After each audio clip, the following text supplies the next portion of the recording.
अखिल विश्वाला शांतीचा संदेश देणारे महाकारुणिक तथागत भगवान बुद्ध, विश्वभूषण भारतरत्न परमपूज्य बोधिसत्व डॉक्टर बाबासाहेब आंबेडकर, क्रांती ज्योतिबा महात्मा फुले, छत्रपती शाहू महाराज, छत्रपती शिवाजी महाराज, भीमाई रमाई, जिजाऊ सावित्री, यशोधरा महामाया, फातिमा, संत तुकाराम महाराज, संत गाडगेबाबा, तसेच बहुजनासाठी समतेचा विचार या जगामध्ये तेवत राहावा यासाठी ज्यांनी ज्या महापुरुषांनी कार्य केलं त्या सर्वच महापुरुषांना तिवार अभिवादन. मित्रांनो, बंधूंनो, आपले जे व्हिडिओ आहेत गंभीर खंडारे यूट्यूब चॅनल, या चॅनलवर बुद्ध विचार, समतेचा विचार आणि बौद्ध धर्माची घडामोडी, इतिहास यावर आपले व्हिडिओ असतात, जेणेकरून बहुजनाला जाणीव झाली पाहिजे खरोखर या जगामध्ये माणसाला कोणत्या तत्वाची गरज आहे, समतेच्या का विषमतेच्या. म्हणून आपण हे व्हिडिओ बनवण्याचा आपला उद्देश आहे. तर आपण प्रत्येक व्हिडिओ बनवत असताना सुरुवातीला समर्पण घेतो, नंतर व्हिडिओला सुरुवात करतो. तर आपण पहिले समर्पण घेऊया, नंतर आजच्या व्हिडिओविषयी माहिती बोलूया. समर्पण. सुख बुद्धानुमुपादो सुखा सधम्म देशना सुखा संघस्स सामगे समागान तपो सुखो. सुखद बुद्धाचा जन्म, सुखकर सद्धम्म उपदेश, सुखकर संघ एकता, सुखद समूह तपस्या. धम्मपद बुद्ध वगो 14:194. समर्पण संपलेलं आहे आणि आजच्या व्हिडिओला आपण सुरुवात करणार आहोत. तर भारतीय इतिहासाची 3 स्वर्ण पाने हे या पुस्तकाचं नाव आहे आणि या पुस्तकाचे संग्राहक, लेखक, सत्यशोधक गुरु गोपाल चक्रनारायण हे आहेत. आणि मग या भारतीय इतिहासाची 3 स्वर्ण पाने कोणती असे पुस्तक आहे. तर यामध्ये इसवी सन पूर्व 563 मध्ये तथागत भगवान बुद्धाचा जन्म दाखवलेला आहे. इसवी सन 788 मध्ये ज्याला शिवशंकर म्हणतात, ज्याला महादेव म्हणतात, ज्याला भोळाशंकर म्हणतात, यांचा जन्म दाखवलेला आहे. आणि तिसरं पान आहे 14 एप्रिल 1891, म्हणजे विश्वभूषण भारतरत्न डॉक्टर बाबासाहेब आंबेडकर, देशाच्या घटनेचे शिल्पकार. असे हे 3 स्वर्ण पानं आहेत. या 3 स्वर्ण पानाचा इतिहासात त्यांचं काय महत्त्व आहे तर ती माहिती या आपल्या व्हिडिओमध्ये असणार आहे. तर आजचा विषय आहे कनौजची धम्म परिषद. कनौजची धम्म परिषद. कनौजच्या बौद्ध धम्म संहितेचा परिणाम आजही कायम आहे. या संहितेने बौद्ध धर्माचे श्रेष्ठत्व मानवी मनावर कायम करून ठेवलेलं आहे. हुयन सांग याने मला चर्चा व वादविवादात हरवणाऱ्यास आपले शिर कापून देण्याचे आव्हान केलेले होते. कोणा बाहेर देशातला जो आपल्या देशामध्ये अभ्यास करण्यासाठी आला होता, हुयन सांग हा चीनहून आला होता आणि हा आपल्या देशात येऊन त्याने एवढं ज्ञान मिळवलं की तो काय म्हणायला लागला, हुयन सांग याने तो म्हणाला, मला चर्चा व वादविवादात हरवणाऱ्यास आपले शिर कापून देण्याचे आव्हान त्याने केलेलं आहे. एवढा त्याचा आत्मविश्वास वाढला होता, एवढा त्यानं अभ्यास केला होता, म्हणून तो तसा बोलत होता. हे आव्हान अजून तरी कोणी स्वीकारलेलं नाही. आजपर्यंत त्याच्या प्रश्नाचे उत्तर कोणी देऊ शकलेला नाही. हुयन सांगचा रोख पहिला होता. पहिला रोख आहे, पहिला मनू स्वयंभू पतंजली. पहिला मनू स्वयंभू 1, नंबर 2 पतंजली व पुष्यमित्र 3, पुष्यमित्र शुंग या भ्रष्ट बौद्धावर होता. त्याचा प्रश्न कशावर होता? मनू, पहिला मनू स्वयंभू पतंजली व पुष्यमित्र शुंग या हे तीनही भ्रष्ट बौद्ध भिक्षू होते त्या काळामध्ये. या भ्रष्ट बौद्ध त्रिकुटांनी, या तिघांनी याज्ञिक अर्थात गाय मारे, म्हणजे त्या यज्ञामध्ये गायी मारत होते म्हणून त्यांना गाय मारे म्हणतात. याज्ञिक गाय माऱ्या धर्म स्थापन करून, या तिघां मिळून याज्ञिक गाय माऱ्या धर्म स्थापन करून 800 वर्ष झालेले होते. किती वर्ष झाले होते? 800 वर्ष झालेले होते. त्या याज्ञिकांना हे सडेतोड उत्तर होतं. कारण या त्रिकुटाने, या तिघां मिळून एका बौद्ध भिक्षू अर्थात शास्त्रज्ञ, विचारवंत यांचे शिराची किंमत 100 स्वर्ण मुद्रा ठेवलेली होती.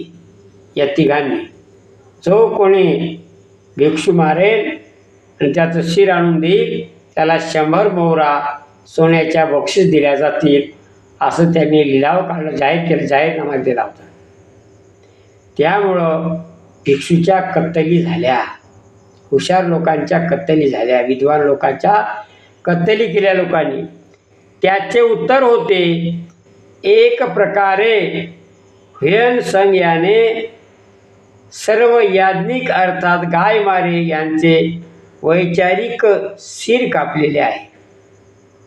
याच गाय मारे याज्ञिकांना नंतर वैदिक ऋषी मुनी हे नाव धारण केले.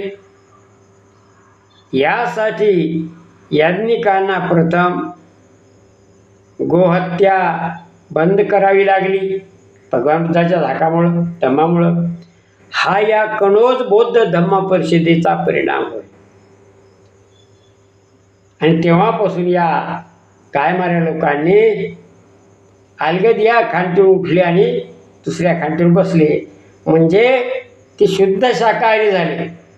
आणि आज आपल्याला सांगतात गोमाता, अगोदर गोमातेच्या कत्तली झालेल्या आहेत त्याच्या यज्ञामध्ये. पण या कनोजच्या धम्मपरिषदेमुळे लोकांवर एवढा परिणाम झाला, त्या ब्राह्मणांना वाटलं की आपण जर खरोखर यज्ञात गायी मारल्या, कापल्या तर लोक आपल्याला विचारणार नाहीत. म्हणून त्यांनी तिचा विचार बदलला आणि शुद्ध शाकाहारी झाले. नंबर 2, कनोज बौद्ध धम्म परिषदेला, कनोजच्या बौद्ध धम्म परिषदेला शिवशंकर म्हणजे महादेव, महारुद्र यांचा पंजोबा अर्थात पूर्वज बौद्ध भिक्षू, त्याचं नाव गौंडपाद हा हजर होता. म्हणजे महादेवाचा पंजोबा या कनौजच्या धम्मपरिषदेमध्ये त्या काळात तो भिक्षू होता, त्याचं नाव गौंडपाद, हा हजर होता. म्हणजे महादेव सुद्धा बौद्ध धर्माचा शिष्य आहे. त्याचा पंजोबा म्हटल्यावर नातवाला काय? बौद्ध भिक्षू गौंडपाद हा इसवी सन 575 मध्ये जन्मास आला.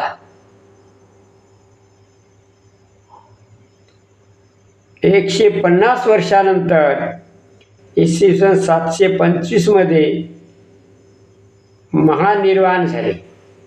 कोणाचं? त्या शिवशंकराचं. जगला किती दिवस? 150 वर्ष जगला.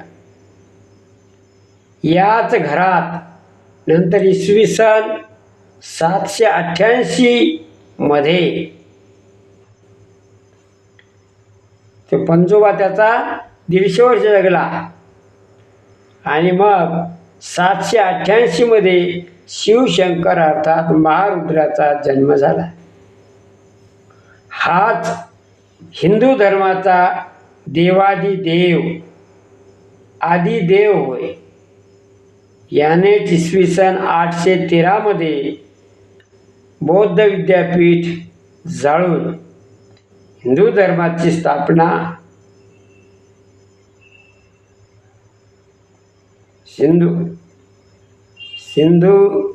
सिंधू नदी काठी केली. म्हणून सिंधू काठचे हिंदू असे संबोधण्यात येते.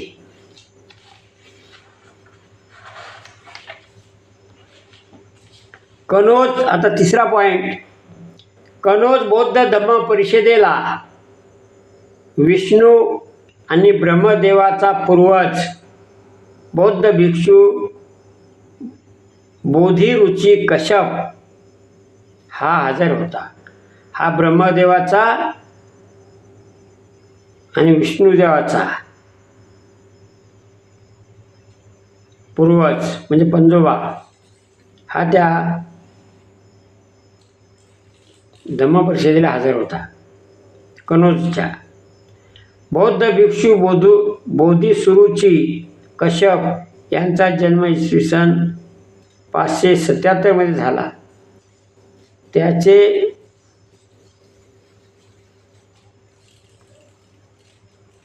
महानिर्वाण इसवी सन 727 मध्ये चीनमध्ये झाले.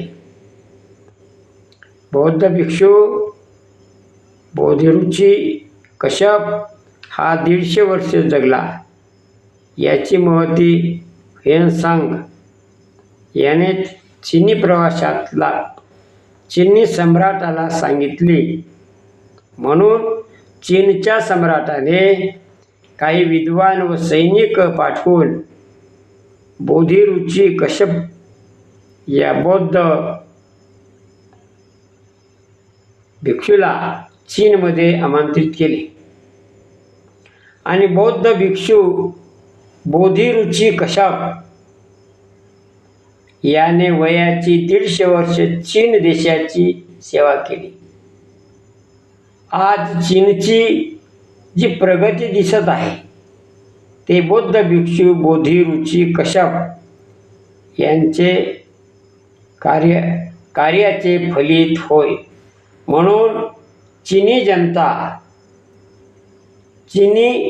जनताने बौद्ध भिक्षू बोधिरुची कश्यप यांचे भव्य दिव्य विहार बांधण्यासाठी ठरविले.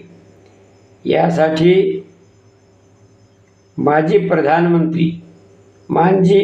पंतप्रधान अटल बिहारी वाजपेयी यांना आमंत्रित करून भूमिपूजन केले.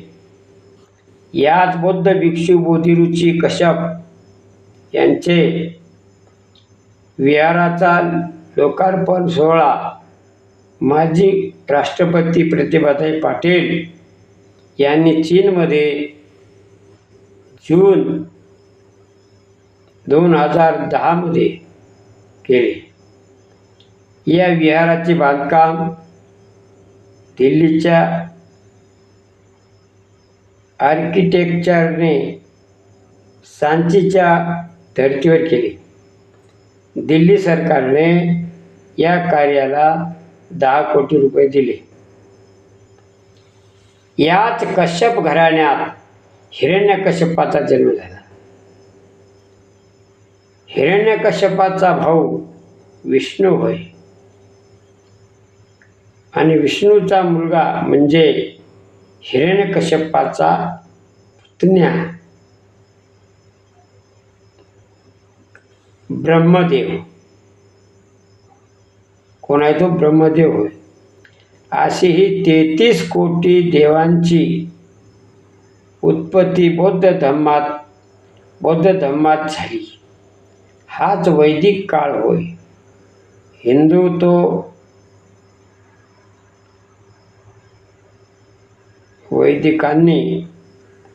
हिंदूंनी म्हणजे वैदिकांनी किंवा मनुवाद्यांनी 4 धाम केल्यानंतर 33 कोटी देवदेवताचा पूर्वज बौद्ध भिक्षू बोधिऋषी कश्यप यांचे दर्शन घेण्यास चीनमध्ये जावे. हिंदूंचे, वैदिकाचे किंवा मनुवाद्यांचे खरे तर भारतात नाही, चीनमध्ये आहे. म्हणजे भारतीयांना हे सत्य एक दिवस स्वीकारावेच लागेल. अशा प्रकारे हा आजचा व्हिडिओ थांबलेला आहे. सर्वांचं मंगल हो.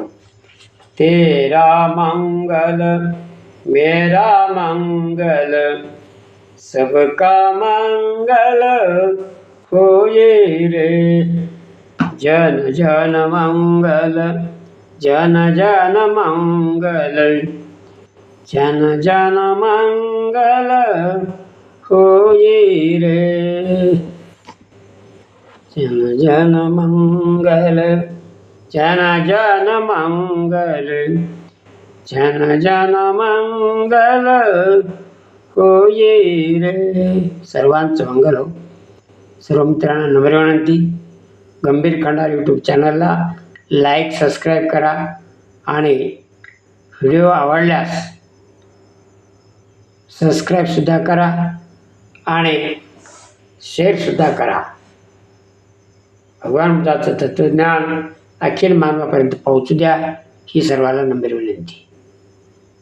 पुन्हा भेटूया उद्याच्या व्हिडिओमध्ये. तोपर्यंत जय भीम, नमो बुद्धाय, जय भारत, जय संविधान. उद्या भेटू दुसऱ्या व्हिडिओमध्ये. तोपर्यंत सर्वांचं मंगल. Good night.